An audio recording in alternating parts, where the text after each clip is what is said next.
Bienvenue au 365 films. Aujourd'hui je vais vous résumer le film Wakanda Forever. Un thriller sur les habitants de Wakanda qui défendent leur territoire contre les puissances mondiales. Regardons.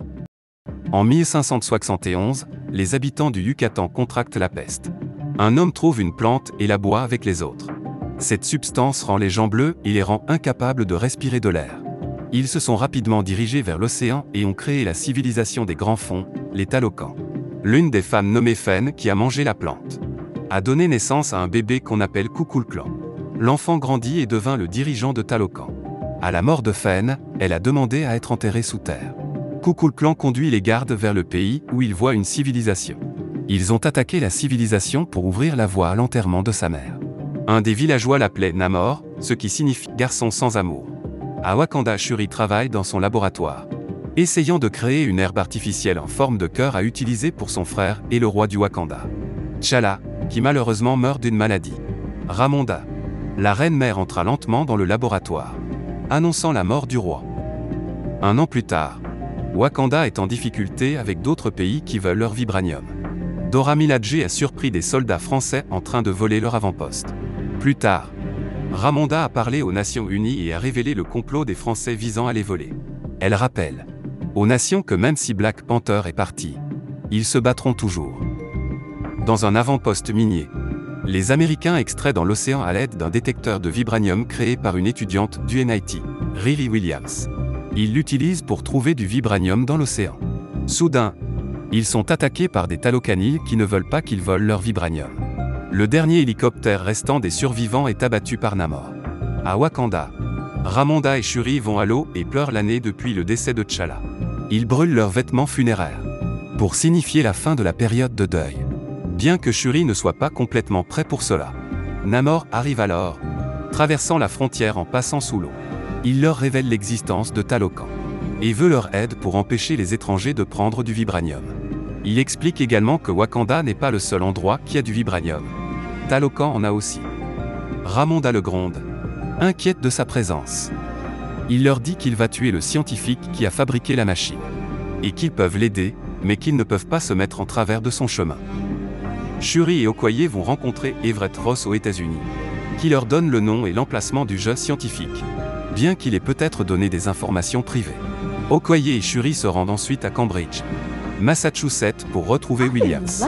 Elles la suivent dans son garage, où elle révèle qu'elle travaille sur une armure de type Iron Man. Cependant, elles sont suivies par le FBI. Les trois s'enfuient. Okoye dans une voiture, Shuri sur une moto et Williams dans son armure. Soudain, ils sont accueillis par Talokanil, Atuma et Namora. Une brève escarmouche se termine par la capture de Shuri et Williams.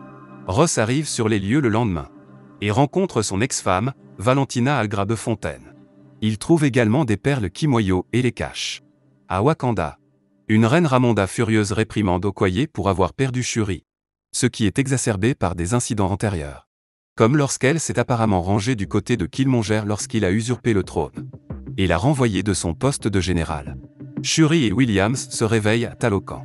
Namor montre à Shuri la civilisation, essayant de la convaincre de ses idéaux, lui donnant même le bracelet de sa mère.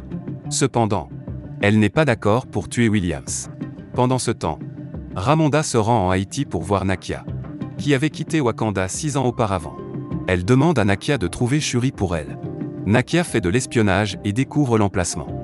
Elle fait alors sortir Williams et Shuri, alors que Ramonda parle à Namor de son plan. Il retourne à Wakanda, mais seulement pour plus de tourments alors que Namor et son peuple envahissent. Ils inondent la ville provoquant une guerre totale. Namor s'occupe de tous les véhicules wakandans, avant d'inonder la salle du trône contenant Ramonda et Williams. Williams commence à se noyer.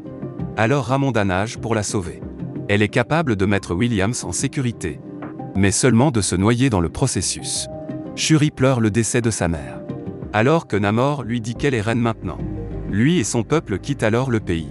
Pendant ce temps, Algra de Fontaine découvre que Ross communique avec Wakanda depuis tout ce temps, et le fait arrêter. M'Maku parle à Shuri après les funérailles, et lui donne le jugement moral qu'elle ne devrait pas tuer Namor. Il lui dit ensuite qu'il fournira un logement aux Wakandans déplacés après l'attaque. Shuri utilise ensuite le bracelet de la mère de Namor pour créer l'herbe artificielle en forme de cœur, qui fonctionne enfin. Elle se rend dans le plan astral après l'avoir pris. Et est accueillie par Eric Killmonger, qui prétend qu'ils sont les mêmes. Ils se disputent un peu, avant que Shuri ne prétende qu'elle va tuer Namor par vengeance. Shuri se réveille et se fait un costume. Elle tombe ensuite dans une réunion entre Mako et les anciens en tant que Black Panther.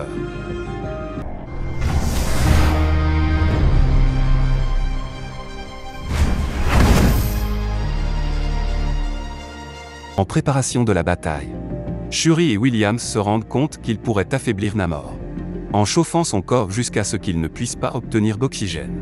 Ils fabriquent ensuite une deuxième armure Ironéa. Shuri donne à Okoye une nouvelle armure, agissant un peu comme celle d'Iron Man, appelée les Midnight Angels. Okoye recrute Aneka pour faire partie de son équipe de 2 femmes. Dans l'océan, ils utilisent un vaisseau pour attirer les Talokanil dans un piège.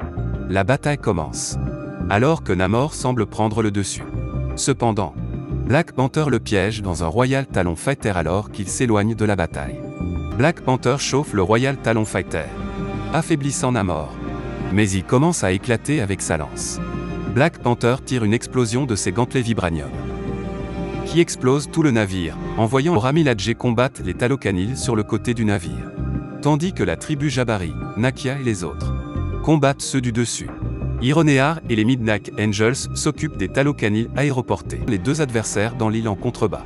Les 2 se battent encore jusqu'à ce que Namor empale Shuri. Cependant, au lieu de l'achever, il est plus inquiet d'aller à l'eau avant de mourir. Une Black Panther blessée se libère et se place devant Namor qui boite.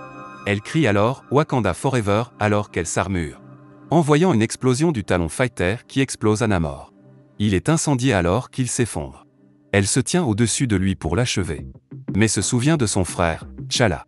Avec ses souvenirs de l'homme qu'il était, elle décide d'épargner la vie de Namor tant qu'il retourne à Talokan.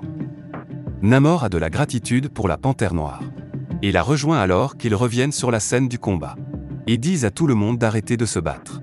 Black Panther crie alors « Wakanda Forever », une fois de plus alors que les autres le répètent.